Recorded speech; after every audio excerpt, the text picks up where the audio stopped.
I'm Derek Wheatley, and welcome to episode 177 of the Weekly podcast. Thank you very much for joining us wherever you are doing so.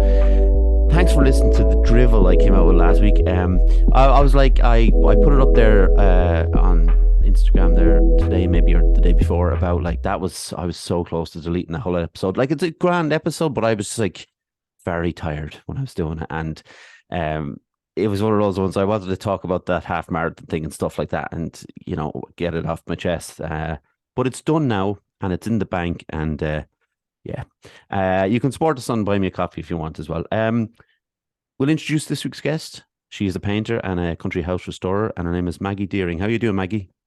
Hi, how are you, Derek? Thanks I'm for very having well. me. Oh, you're welcome. And we just cleared things up. I put on Fridays I always put up who's coming next, and I had Margaret, and you go by Maggie, so that's what we're going to go by. Is that fair? That's I fair. always feel I'm in trouble if someone calls me Mark. It's one of those, like, because you can't really do much with Derek. You know what I mean? Like, I know my mom calls me Dare, but if you're in trouble, that's that whole thing of like your mother or your father calling you by your full name. Never really had that, Yeah. so I kind of feel I was missing out a little bit. Just a little. Yeah, no. I suppose, when I was very young, everyone called me Margaret, and then it just kind of developed into Maggie, and I kind of was more comfortable with Maggie, I suppose, than Margaret. And I have Yeah. an aunt with the exact same name, so she's Margaret Deering, and I'm Margaret Deering. So as it's kind of easier to kind of, if I go by Maggie, she goes by Margaret, and Yeah, it's kind of, differentiate between the two. So who yeah. we'd be talking to if you're in a room together. That's fair enough. So Maggie, as you know, we always start in the same place. Could you give us a short history of your upbringing, please? Okay, yeah. So I am from Kildare. I'm from Castledermot in Kildare, and I was brought up there on a dairy farm. My dad was a farmer, and I have a sister and two brothers. And yeah, I suppose my childhood would have been very much kind of on the farm, and kind of, I suppose we were very free. Like, when I think about it, we were very free. We would just kind of roam the fields. And, it was great. It was great. And yeah, I wish my own kids had that, but I don't think it's kind of like the life. Everything has changed so much. It doesn't. Very few kids. I don't know if any would have that now, but it was great, and there was great freedom, and it was great for your I think for your mind as well. Like, you could, even though you were just in the fields, you were going through the hedges, and you were looking for ponds and in the rivers and everything. You just kind of you're in your head. You could be anywhere. You create like little worlds of your own. And we all, like, with my cousins, used to come down, and we used to just have such fun. And we built huts, and we had like hideouts and camps, and it was just great. Like, yeah, well, that part of your childhood is all, it's great to have that freedom, and the summers were long, and it was great. Yeah, yeah. Do you think, like, because we've had this conversation with different people who've come on, and it's the kind of country versus, I suppose, towns or city debate, like, of when I think of I grew up in Athlone and Swords, so they were both towns, or, well, Swords I suppose was a village then, but we were in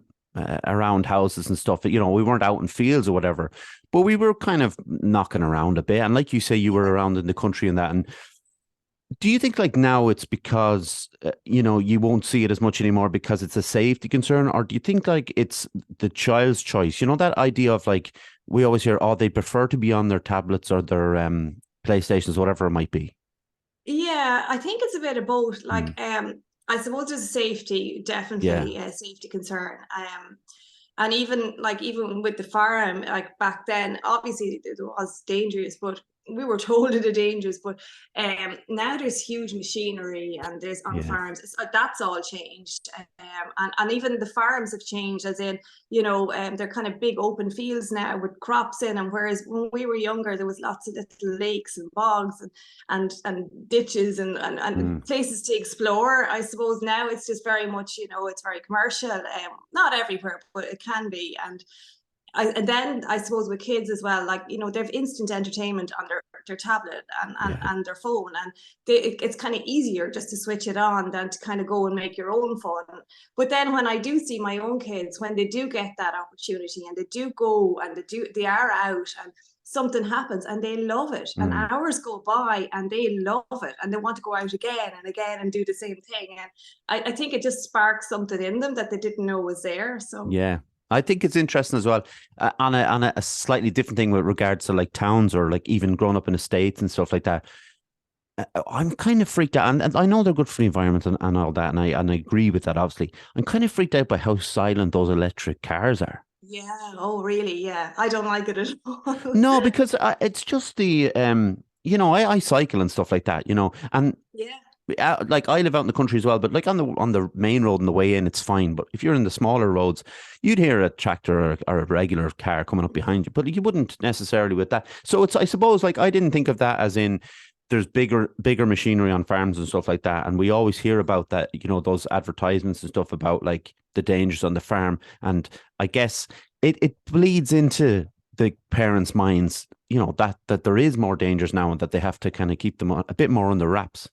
Yeah, You yeah, know. yeah, yeah, definitely with the silent cars, it does, because I think you have an inbuilt kind of protection where you Mm, think, okay, I need to whatever, but yeah. if that's switched off, then you're very exposed. I was actually, yeah, there was something about for blind people. Yeah. It's really dangerous because I'm not like, I think there's a sound that you have to switch on in the cars, and people are not Oh, switching them on. And for blind people, that can be really dangerous because their senses are so heightened, yeah. with the sound.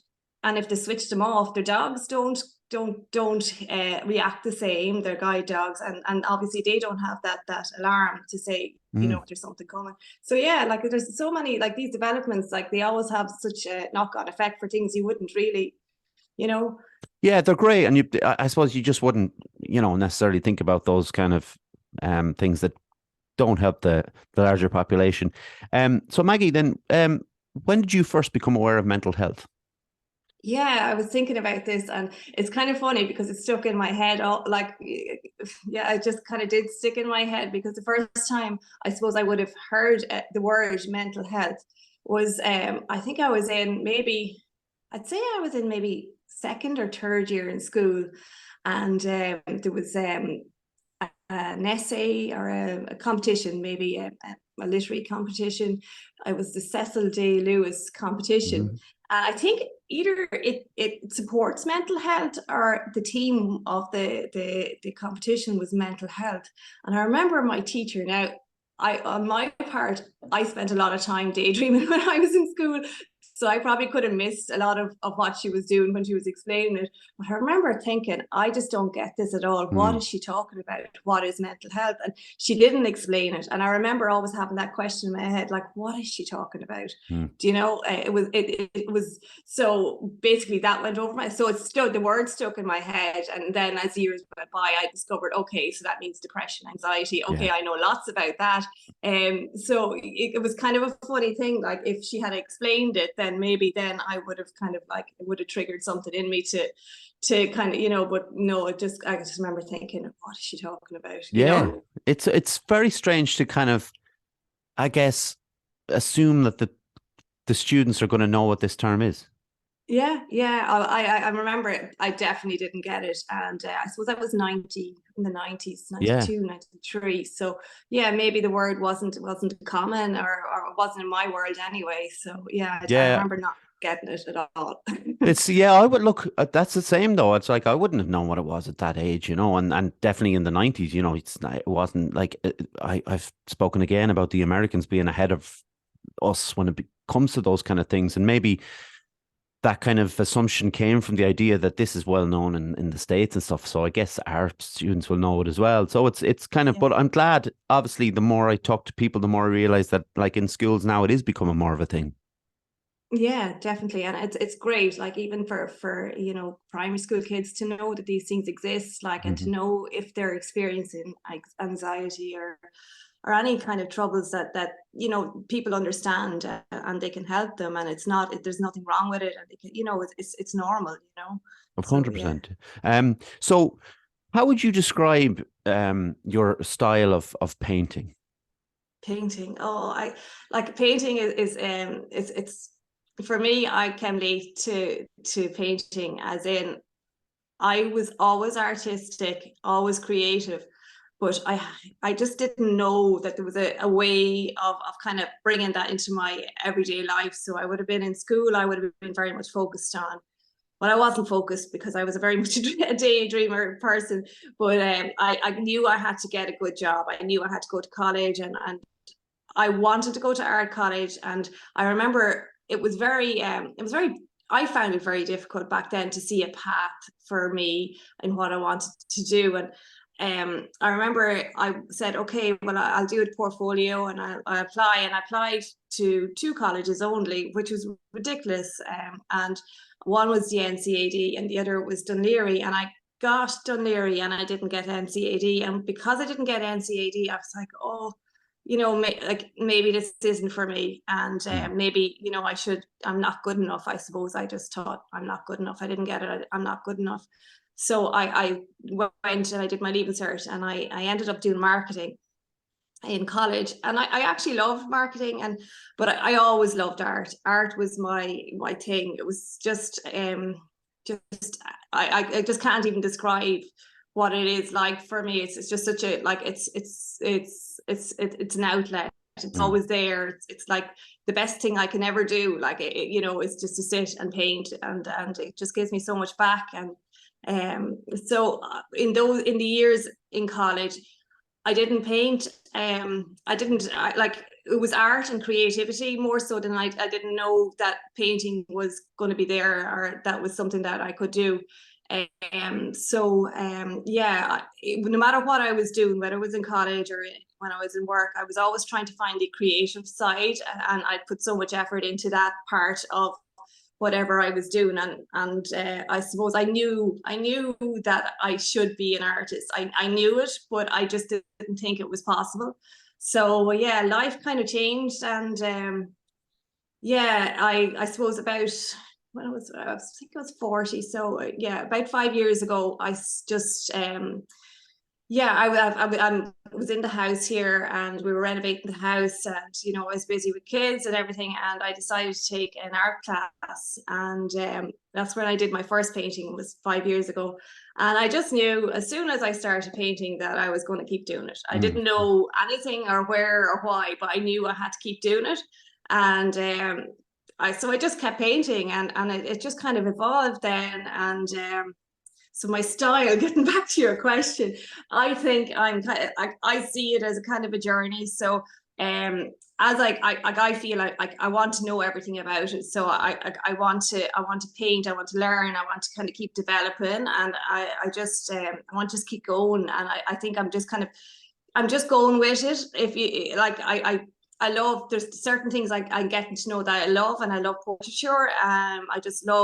I love people, and I love Mm. looking at people's faces, and I love looking at, you know, just different things about, you know, just a look or a feeling or a memory is triggered so much by just one capture. And I think that's amazing, and it's so interesting for me.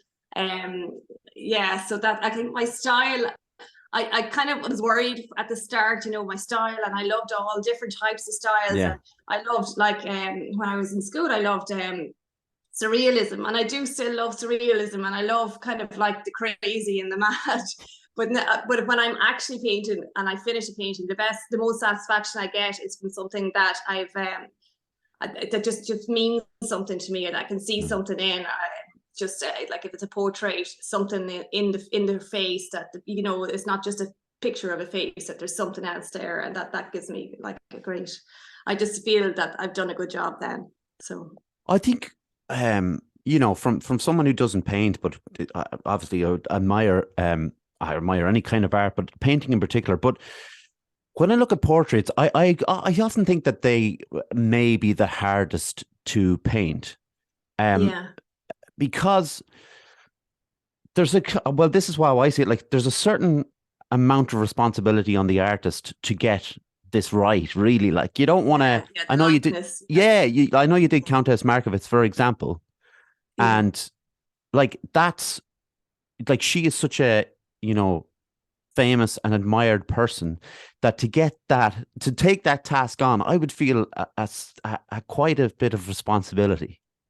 Yeah, I suppose I didn't think too much about it. I always admired her. I always, when I first heard of her, you know, in my history class, I was like, oh wow, this is a woman, because it's very like, you know, when you're a girl, and it's very hard to find, especially at the time when I was in primary school, everything is men. You know, there's, you know, there was all the men, and then was one woman, and you're just like, who is this woman, you know, like, and Yeah. how did she, and what did she do, and how did she do it, and why did she do that? And she had everything. Like, she was gentry, she had married a count, she was an artist as well, but she was different, and she saw something more, and that's so interesting for me, that someone saw something more in life, and a higher purpose, I suppose, than just, you know, being a wife, or a mother, or living in her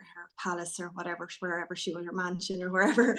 So yeah, I just was really interested in her, and I read her books about her, and yeah, when I had saved her that picture of her when she was in her mugshot, really. And I was like, it was just her expression in that mugshot was just like, she didn't care, and she said something to the soldiers, like she said something really smart, like as if, I don't care, like, you know, this is not going to get to me, or whatever, like, if she was going to be sentenced to death, and she didn't care, she was kind of really defiant still. And there was something in that I wanted to paint it. But I even, like, I just took up a piece of, I think it wasn't even canvas that I painted it on, which I kind of regretted later, but it was just a board, kind of like a hard board, and I started painting her, and it worked. And the more I painted it, I got to see this expression in her face. And yeah, so like that was it. I was doing that for me. It was just something I wanted to paint, had to paint. So I suppose I didn't feel any responsibility. It just happened, I suppose. Yeah, and like, and maybe that is what made it so good. Maybe that the freedom that you had, that you felt. Yeah, oh, definitely. You know, I think that, Yeah. and the likeness is there. If you like, we'll talk about your Instagram page, of course. But it's the first picture that I saw, that you know, when I went to your page and followed you, and obviously it was such a stand up, because you know instantly who it is. Like, it's a famous picture that people, you know, who grew up in Ireland and learned history in Ireland will know. And I think it stood out so much. When you are painting, the way you speak about it, obviously, is it's something that you love, like, but how therapeutic is it for you? It's amazing. I suppose for me, it just takes, you know, everything else kind of goes out the window. That's the only thing that I can do, where everything else just, I don't think about it. I'm thinking about what I'm painting, and if I'm listening to something on a podcast, or I'll kind of tune into that, but it completely switches me off from everything else, and I really need that. And yeah, it's brilliant. And if I don't paint, I really feel I need to paint. So I think it's funny though, isn't it? Like, Maggie, that like everybody kind of needs that something, like that they can switch off, and whether it's go for a run or something artistic, or you know, whatever it might be. And some people don't have it, and I think that's the great thing about art in general, is that, like, dip your toe in the water and see, like, you know, pick up a paintbrush and see. exactly. Like, You can't get it I wrong. so many people say that to me, and I say, like, you know, they'd love to paint. Just paint. Just Yeah. do it. It doesn't matter. Like, it doesn't matter. Like, I know when I started, I know that I had a certain amount of ability that I always had, but I wouldn't have dreamed that I'd paint the way I paint now. But it just came, and it's like, if you want it that much, and if you want to paint and you love to paint, just paint. You Yeah. know, it doesn't matter. It doesn't You can't matter get it what wrong. comes out, as long as you have got something from it. I was listening to your podcast, Kieran Highland, and I follow Kieran, and I have always been kind of like, I never really knew where he was coming from just his Instagram, and I just laughed so much at him, and I really got him then at the end of it. It was just so funny, and I just thought he was so funny. What he gets out of painting, he really, what he gets, the energy in his paintings, and that made so much sense then when I listened to the podcast. And he's gas, like he's very funny. But yeah, I love his paintings. I absolutely love them. But they're totally like his self-expression, and it's just totally what he gets out putting that paint on canvas and the colors. Yeah, I really get that, because say if I'm doing a really tricky painting, sometimes I just lash out and I'll do an abstract just to get the colors and just to get everything kind of like out.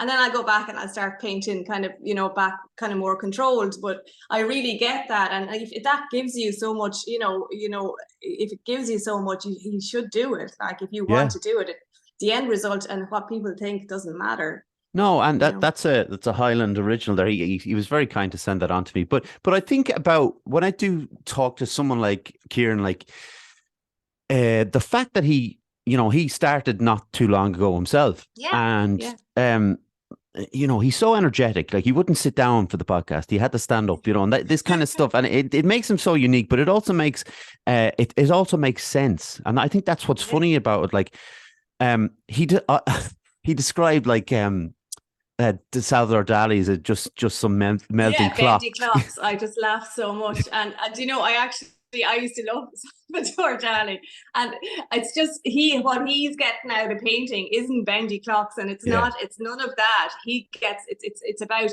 taking out his energy, and his energy are in his paintings, and it's a completely I think it's brilliant. I think that's brilliant. And I think, people need to be aware, that they can do that. If you want to do that, just do it. And don't be worrying about, what people think or whatever. And his paintings are amazing and they're lovely. Like, they're just really, there is so much energy in him. And it made so much sense listening to him and connecting his paintings to him, because they're exactly, the paintings are him. Yeah. And it was brilliant to listen to him. But everybody gets their own different things out of painting, and some people are really meticulous and they'll mix and blend their colors before, and everything will be mapped out. And I'm definitely not the meticulous, because that's my there you go. My paints are everywhere. I would be ashamed to really show you because I am definitely more experimental, and I'm never the meticulous person. I never map out anything. I just go and whatever comes up, it comes up. And if the colors are all in my head, and I don't have any formula. Now I've done courses and I find them really good, but I can never stick to what they're teaching me. I always go back to the way I do it. Yeah. And I find that kind of funny because it's just kind of like the way I am with everything. And I suppose I just continue maybe.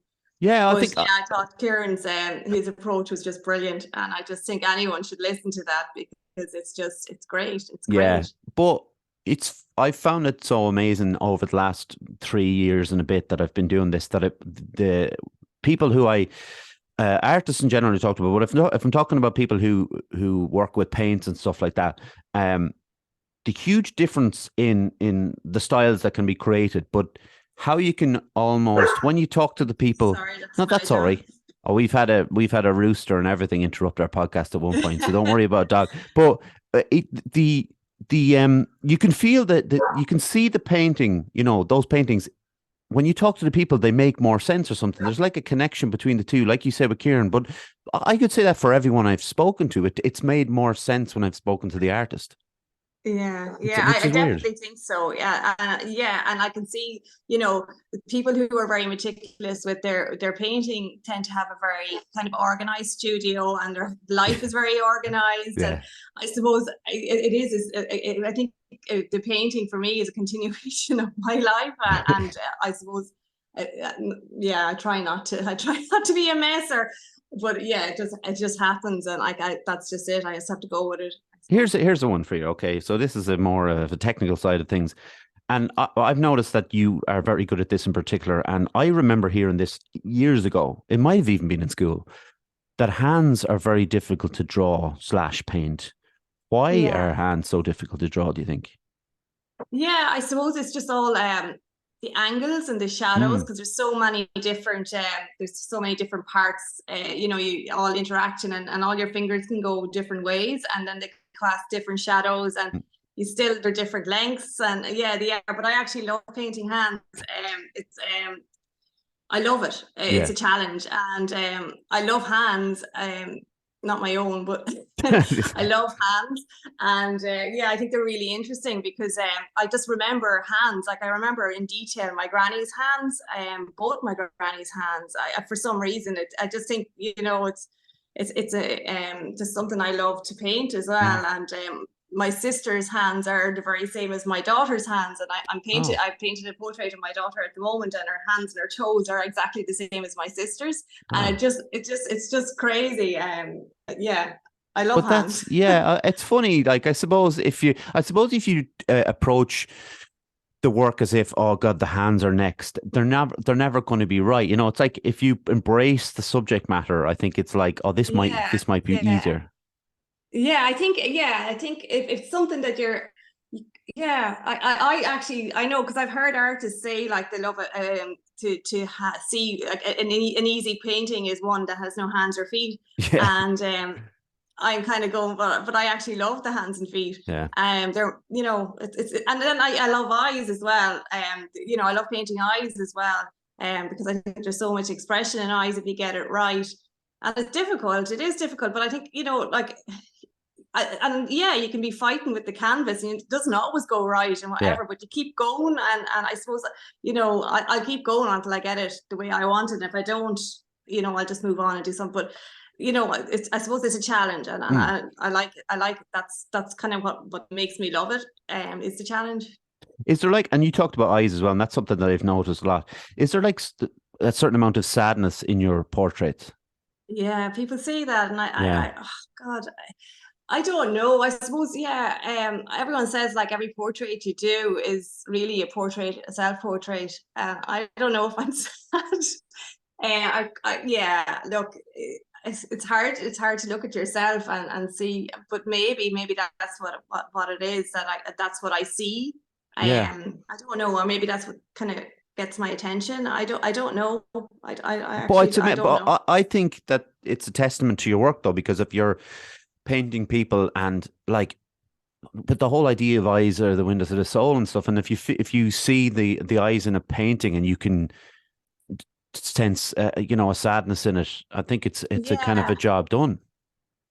Yeah. That I think that's, yeah, exactly. Like that's what attracts me to something, is something kind of deeper, I think. Yeah. If I'm looking for something to paint, but I don't kind of generally look for something to paint. Something comes to me, and I Mm. go, I want to paint that, and yeah, I think that's, yeah. That's fair. And I want to ask you. I think it has to be talked about this house that you've. Tell us a little bit, because people are going to follow you after this, I guess, and look up the house I'm talking about, because I won't be able to do it justice. It's just something that's quite outstanding and beautiful to look at. But you've come a long way from, I guess, when you acquired it. Yeah, so 2014. Yeah, the house has been a journey, I suppose. It hasn't been like, I love the house. There's something about it. I suppose it's the same thing. Something captures you. So we viewed the house. It was on my birthday actually in January, and it was probably the most miserable day you could ever imagine. It was raining. It was I think it was windy. I think there had been a storm just before, and it really looked like it's a beautiful Mm. house. I don't, yeah, I suppose it's kind of, for someone to say that about their own house is kind of, but it is a beautiful house. I suppose I can't take credit for it. It's an old house. It was built in 1840. It was Mm. remodeled in 1840. We don't know what was here before. And we love it. We do love it. So yeah, it has been a journey. It's kind of been a difficult kind of journey in lots of ways, because my husband, Dave, he is suffering from MS, and he would have been diagnosed, I suppose, how many years now? 15 plus years ago. And when we bought the house, he was in really good health, and his health has kind of declined. So we're kind of working on getting him back. There's a lot of issues with his back and his spine, and he's had a lot of operations. So when we came first, we were dealing with none of that. It was all very exciting, and we did it, and he put a lot of work into it. And in the last maybe 5 years, you know, things have been difficult. He's had a lot of operations, and I suppose for me, it's not what we had imagined. I suppose our life would have been like, and being here, and like, it is a lot of work here. It's a lot of work for both of us, you know. So as much as I absolutely love the house, it kind of has a little bit of sadness that way for me as well. That is not what I imagined it would be. But then that's life. Nobody's life goes according to plan. And you know, I suppose I see more important things in life. And the house is beautiful. And so many people say, oh, the house is beautiful. And then they say something like, oh, you're so lucky. And I know that seems a part, like, you're so lucky. Yeah, it's a beautiful house. But life isn't about where you live. It's about your health and your mental health and your physical health. And if you don't have that, you know, having a beautiful house isn't going to make up for it. Not for me anyway. And so I suppose, that's kind of the story of the house. And it is a beautiful, beautiful house. And I know I'm very lucky to live here.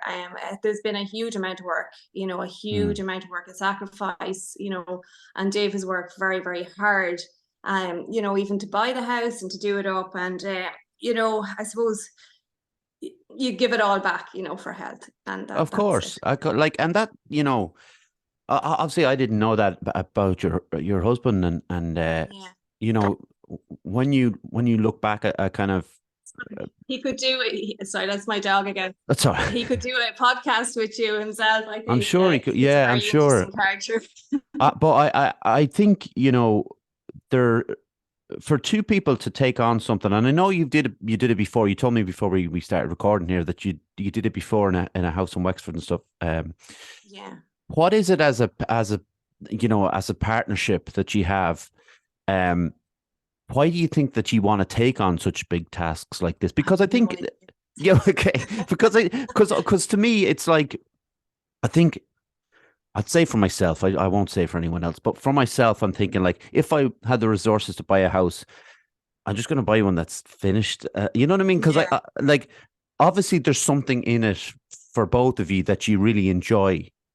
Yeah, I suppose Dave loves architecture, and he's a building surveyor, and we always both loved old houses.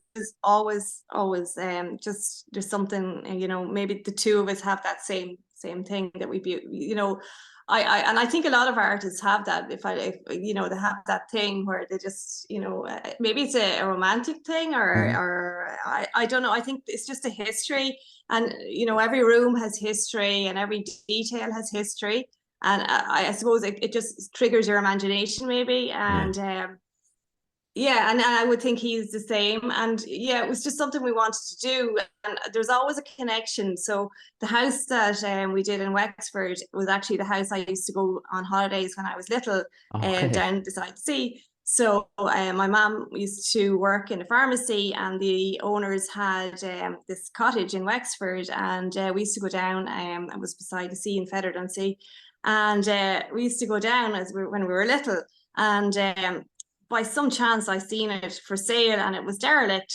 And I was like, oh my God, that's the house that we used to go to. So we ended up buying that house. Oh God, that was 2010, and doing it up. Now, it was a very small cottage. I suppose compared to here, there's no comparison. I said you'd only do a house like this once. We actually did that little house, and it was even though there was a lot of work, and Dave did a lot of work himself, it was you know, it was compared to here, it was you know, it was nothing really. There's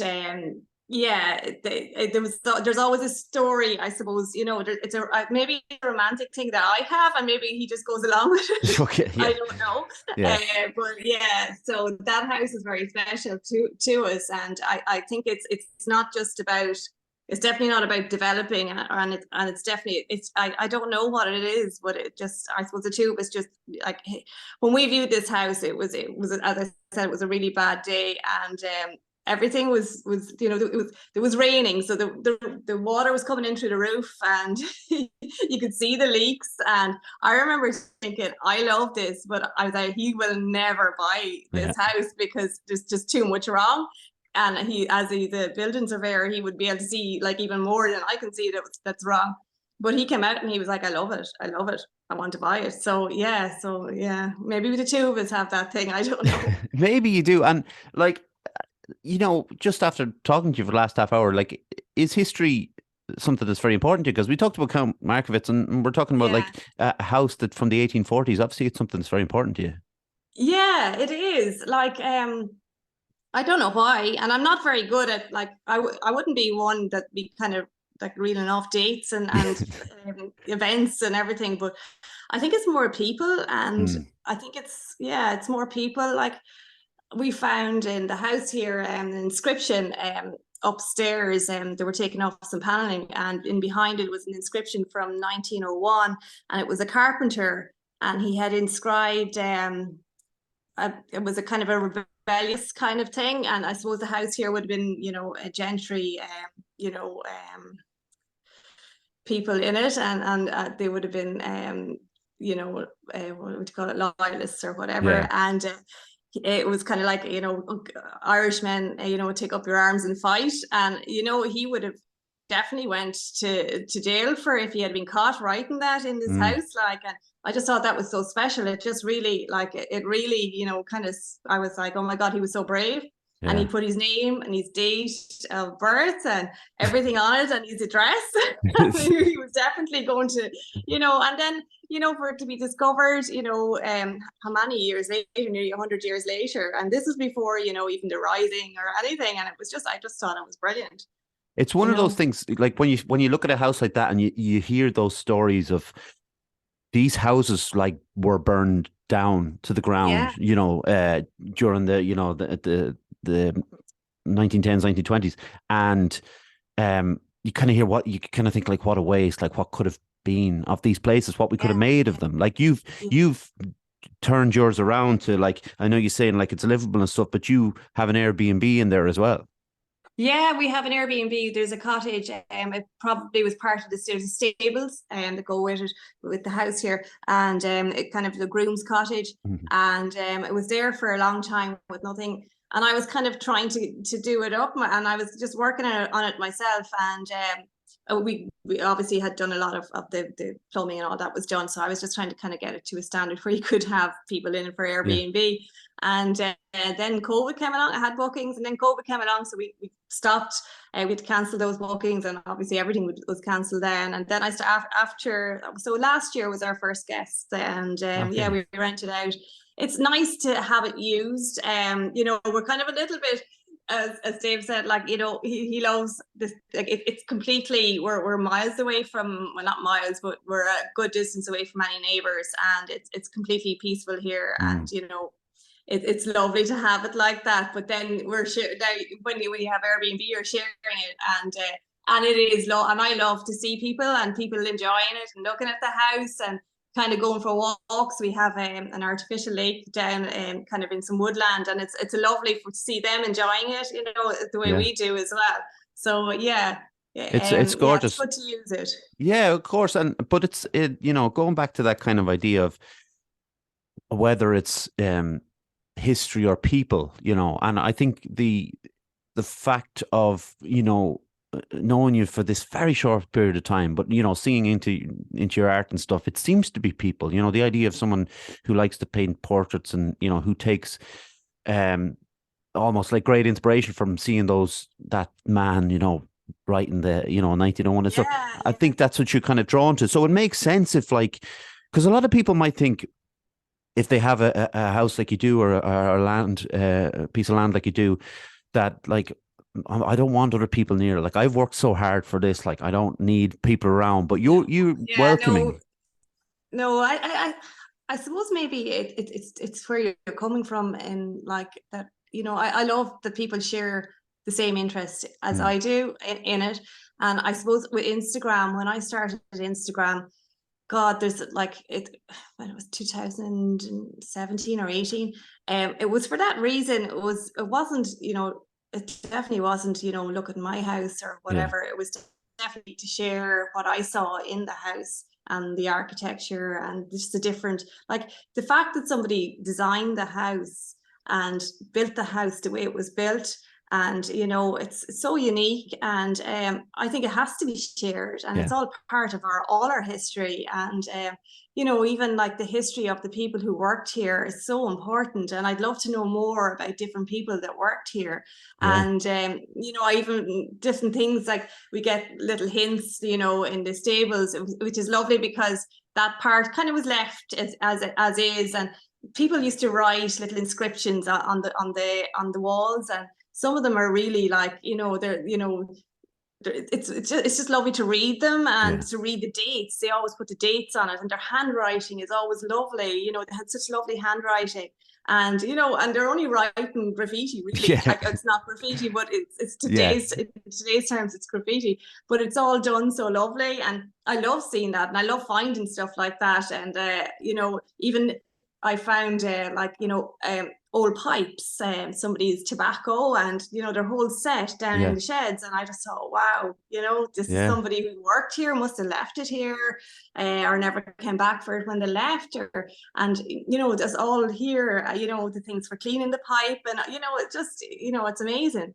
And even their ideas of how they kind of arranged things or made things, around. I just, even the gardens, how they laid out the garden, and like it's just lovely to see all that and trace it back. Yeah, people love that as well, because I think, thankfully, programs about houses and restorations and stuff seems to have pushed some of those cooking programs away, because there's so many cooking programs at one point. Every time you turn on TV, it was just everything. So something else came in, something new came in, and people kind of latched onto it. And I'm going to rip this off from another TV show that I've seen once in my life. But do you have a favorite spot in the house? Yeah, I kind of do. There's a few, I suppose. You can only pick one, though. I do. Yeah, I love sitting in it's the drawing room. We call it the sitting room, but it's the drawing room. And I love sitting up there because there's big windows and the light comes in. And if I have to do something online, or if I'm, I go up and sit there. It's really quiet, and it's nice, and you can, you've kind of like, it's just nice. It's nice there. Like there is, and down by the lake is very peaceful as well. There's just, I suppose there's just different places, and when we came first, we were always finding different places. So it was, I mean, to have a few is I mean, it's a bonus, isn't it? Like, to have more than one. Another thing that people will talk about on the podcast a lot will be gardens, and how getting out into the garden is so beneficial to their mental health. Are you wanting to kind of, being out in the garden, walking around the garden is one thing. Do you do a bit of gardening yourself, or do you just like to be out there? I'm always out in the garden. I love it. Nice. I love it. I'm not like, I don't know very much about gardening, and I suppose I'm learning as I go along, but like, it kind of, you have to here, because there was a huge garden here at some stage, and when we came first, it was completely overgrown, so there was a lot of clearing and whatever. But now I'm in the stage where I have my flowers, and I kind of like, I'm not very good at planning. I kind of go as I go along, and if I like something, so I love purple, so I have a lot of purple in the garden. I have a lot of lavender, and I kind of treat it like, I don't know, I suppose nearly like a painting, like as in it's a little bit of this here, a little bit of that there, and that looks good, or maybe or heights and different. But I'm learning, and then. I'm much better at gardening than I am at indoor plants, because I cannot keep an indoor plant alive. But outside I can keep them alive. It's easier. Well, I think that makes sense. I think inside fake plants and outside real ones. But I never really thought too much about gardening, but when we were chatting to Collie Ennis was on, and he was talking about how we should be, keeping patches of the garden wild, and obviously you've got the lake and stuff like that, and you know, it made a lot of sense when he talked to me about it, like what he meant. And I think Yeah. it's really encouraging now to see that the people are starting to do it. And you see it up in Trinity, they've Yeah, got I a little love it. patch and stuff. Yeah. Yeah.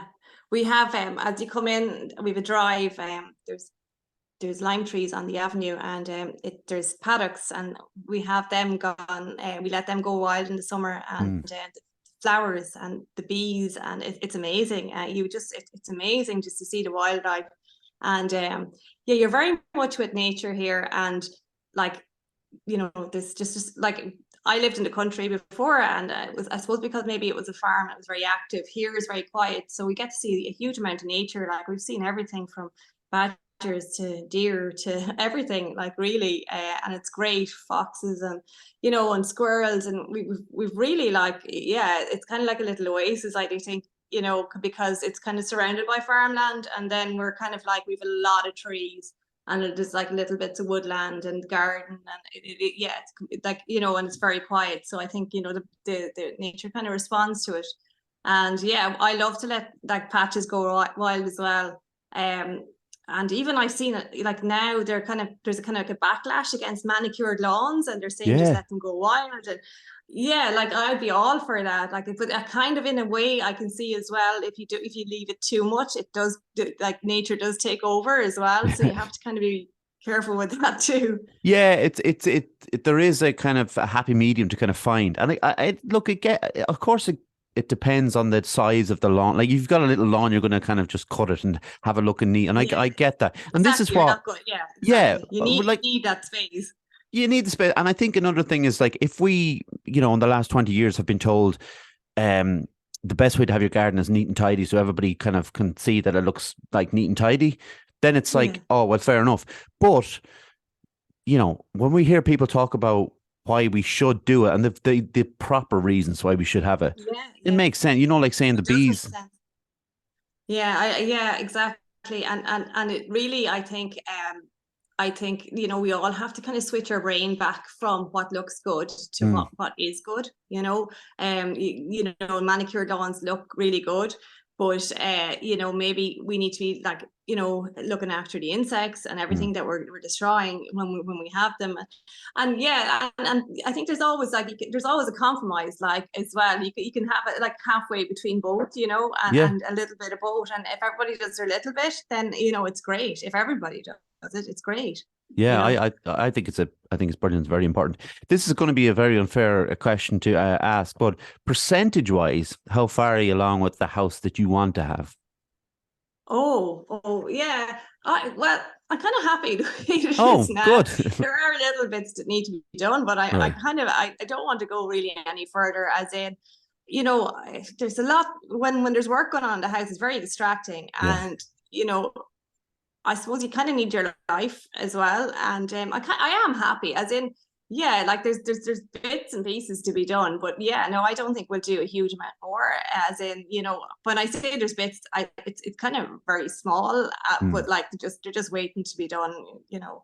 yeah. Yeah, I think it's like, you know, when you put up about painting the door and that kind of stuff, it's like, yeah, you know, those kind of small bits. And I guess, like, whoever we're speaking to, whoever's listening to this, probably thinking, well, I actually have a door to paint, or, you know, I have something yeah, that needs yeah, to be exactly. fixed. It's kind of that everyday living. I suppose everybody has, you know, you have to repaint parts, and you have Mm. to do different things. It's just on a bigger scale. But yeah, I think we're kind of done that way. I suppose, yeah, you like with any house, you can keep going if you want to, you know. Yeah, but I You don't know, know how. kind of, I suppose you have to balance, you know, what you want, your life, and Yeah, having a life, I you don't know. know. Yeah, I don't know how much fun it is to just, you know, that, like, to keep going, and Yeah. there has to be rustic bits along the way. You know, I think there has to be. Absolutely. And I Yeah, think, there's nothing worse for me. And this is just, I suppose it's just a personal thing, but when you get a house like here, and you start, and you bring somebody in, and they completely take away everything that you loved about the mm, house in the first place. Because, yeah, you know, for me, it's the character, it's all the quirky bits, it's yeah. all the, you know, the way things were laid out for a reason, and I don't want to lose the reasons, and the whole thing that captures your imagination in the first place. you know, because the character goes, and then like, you know, and that's fine if that's your taste, but you know, you could just buy or build a house and leave that other house, because even I get sad because sometimes you see a country house auction and you see a house and it's so original and all the original things are in it that have been like collected over so many years and like centuries, and they're all divided up and spread away in an auction, and the house is just left like a shell, and then some developer comes in and kind of turns into a hotel, or you know, kind of completely wipes the character of the house away, and I kind of go, oh no, like I suppose for me there's so much in that house by leaving it, you know, as it is, you know. I think that's what makes, you know, our country very appealing to people, and you know, Americans. I'm sorry to use you as an example, but you know, when they come across, and their history is obviously not as long and deep as ours, and to come across and not have those things that, you know, show who we are or who we have been, and I think it's a real shame to just let that kind of go by, and so I have to ask this. I don't know if you have spare time, but if you do have spare time, what do you like to do with it? Paint. That's it. Yeah, no, I actually love travel, but we haven't been doing a huge amount of travel but lately, but I love travel. It's just something I love to do. I've always loved travel, and that's even, you know, I love kind of, you know, traveling within Ireland and kind of just seeing different places, and yeah, I love that. I love art galleries. I love anything creative. I love like even going into a craft shop or just anything creative. I'm there. I just love it. Yeah, I was in this wasn't something that I knew I liked, I suppose, but I was up in Dunleary, and I was in I went into this like small art shop, you know, gallery more than an art shop, I should say, but there's lots of, you know, paintings of the surroundings, you know, like into Blackrock and Dunleary and stuff. And I was just kind of in there for a few minutes. It was lashing rain outside, and I was just thinking, well, why not come into more of these places? They're so relaxing, first of all. Yeah. And they're so rewarding and kind of inspiring as well, because you see, you see what people like. They would have what I loved about it was they would have like a painting on the wall of the, you know, one of the piers in Dunleary, and next to it, someone will have like painted one of those old packets of chewy fruits, you know, like, so it'd have such like quirky stuff, and then kind of like we were talking at the start, the difference in styles that people have. And I was just kind of walking around there, kind of hoping it wouldn't stop raining, because that's why I was in there. As I found myself in there. And I do like, that's what I probably don't do enough of. When I go in somewhere, I'm like, right, I'm going in here to get something, and then I'm going. It's never. You don't let yourself. No. Give myself the time to have a little wander around. I don't know why I don't do it. I wanted to ask you also, like, I know you talked about when you're painting, you listen to podcasts. Why do you, is it just, do you not have to think about the painting as much, and you're able to kind of tune into the podcast more? I don't know. I actually do think about that myself sometimes. I don't know. It's like when I'm painting the podcast, I'm there in the podcast. So the painting is kind of, I'm in a different place with that, and I paint better. Maybe I'm not overthinking the painting. Maybe that's it. But yeah, like even like I get really into some of the podcasts, like the last one I was looking at, it was I really was into it. It was about a serial killer in Australia. And I was like, what am I doing? But it was just like so compelling to listen. Yeah. And I was just painting away, and I that's just strange. I don't know. But I listen to when I'm running, I listen to podcasts, and I listen to so much about true crime and stuff. And I've had people on to talk about why we're fascinated in true crime, and you know, and like. Sometimes I will be listening, and it depends on who we're listening, you know, it's about. So say I was listening to one recently about the murders of Tupac and Biggie Smalls. So so that's one thing.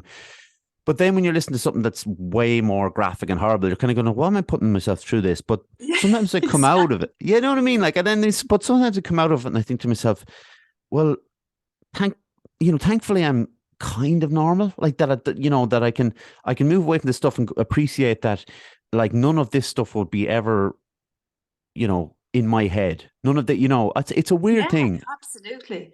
I It's don't know. crazy. Yeah, I think it's really good to know that Mm, people like that exist. yeah. And I think I'm just kind of fascinated to think that somebody that can go that far Mm. away from normality and you know, yeah. It's bizarre. So I, I I think that maybe that's it. It's just fascinating that way, and it's real. I suppose that edge to it that it's real, and yeah, there's like an interest in psychology as well. yeah. Do I have No, I think in general, I think we in do have an general? interest. Yeah, Yeah, yeah, exactly. Yeah, and I think it's good to know these things, and mm, you can kind of live in your own bubble, and it's not that's not a good thing either. And yeah, I think podcasts are great to kind of. I suppose for me, when I started painting, I was like, is this an obsession or is there something wrong with me that I'm drawn to? I have to do this. And yeah. when I listen to other artists now, I'm kind of going, okay, well, yeah, I'm like that. That's me. And then there's some artists that have come at it totally different, and they have a different reasons, and they have different, But I can find ones that yeah, that's exactly why Yeah. I do it. Or all right, you just I suppose you just it's great to connect that way as well, and to listen to other artists and to listen to their viewpoints. I think it's brilliant. So I always kind of seek out first kind of artists. And then I was listening to your podcast on music Yeah. and how music and mental health, and that really kind of made me think as well, because I kind of have this thing with music that it gets to me too much, and Okay. I kind of push it away because I don't want to go there with some things Yeah. that come up. Like I suppose, yeah, they're too deep sometimes, and then even you were listening, it was about the Prodigy, was it, Mm, in the nightclubs, and I was kind of going, yeah, I don't want to listen to that. I just don't want to listen to that because it brings back too many memories of mm, certain things that I yeah. don't want to go there. And yeah, Uh, yeah, that was a really it was a fun one, because the reaction that people had to it, the people like like you were just kind of going, oh, I didn't think of it in it that way. Like, they thought about music in an enjoyable way and whatever, but they didn't think about it in the way that, like, from the point of view, first of all, of the person writing the music, the pain that they might have been going through. yeah, But yeah. it's interesting, like, when you talk about that, because would you be able to paint and listen to that music? Because, No. yeah, you see, it's interesting. No, I can't. And even like I kind of envy people that can enjoy certain times in certain situations. Okay, I like music, but sometimes I can't listen to the words, or Yeah. maybe it's because I associate them with certain things. But even with sometimes, and then if I really want to convey how I'm feeling, and I find this, if with Instagram, if you're doing, say, a reel, or you're doing something and you're trying to find the words that to say what you're feeling. And it's funny because the Johnny Cash I can't remember the name, you mentioned it in that podcast, the Oh, the song uh, yeah, I know it. Oh, God, I hurt myself. Hurt. Hurt Myself, yeah, that Yeah, one. yeah. And I had used that one for one of my Ah, okay. reels, and I was really drawn to the words of that song. And I love Johnny Cash's the way he sings. And yeah, like, then you see, but it's there and I love it, but I can't always listen to it, I suppose. Yeah, and I think that's particularly haunting, because when someone writes a song about a particular subject, which was about addiction, and then Johnny Cash sings it at the age he sang it at, and it took on a completely different meaning with the same Yeah, words, and it's a haunting song, and I can it is understand. And haunting. Yeah. yeah, there's some. It's like when someone, when we're young, someone breaks up with us, and we go to a room and listen to the saddest songs we can think of, and it's like, I'm not sure that's what we should be doing, but it's the right thing to do at the time. It's Yeah, it feels maybe the right thing to do. Yeah, I suppose maybe people feel things a little bit deeper, and a songwriter would definitely kind of, that's their gift, and that's their way of Mhm. getting in, and maybe connect with that. And some people, I do envy people that love music and that can have, just put on a song, and you see with some songs, they just get me too much, Yeah. that I don't want to go into that place, and I just kind of say, okay, I can't listen to that now. I understand it. I think I just go there and then I regret it afterwards. I think that's what I do. Yeah, maybe, But and maybe that's the aim of the songwriter is to get you yeah, like that, yeah, and you know their job is done. You know. that's true. Listen, Maggie, where can people follow you, or if they want to go to the Airbnb and stuff like that, where can they find it? Yeah, so I'm on Instagram, Maggie Deering Art. I think that's the latest one.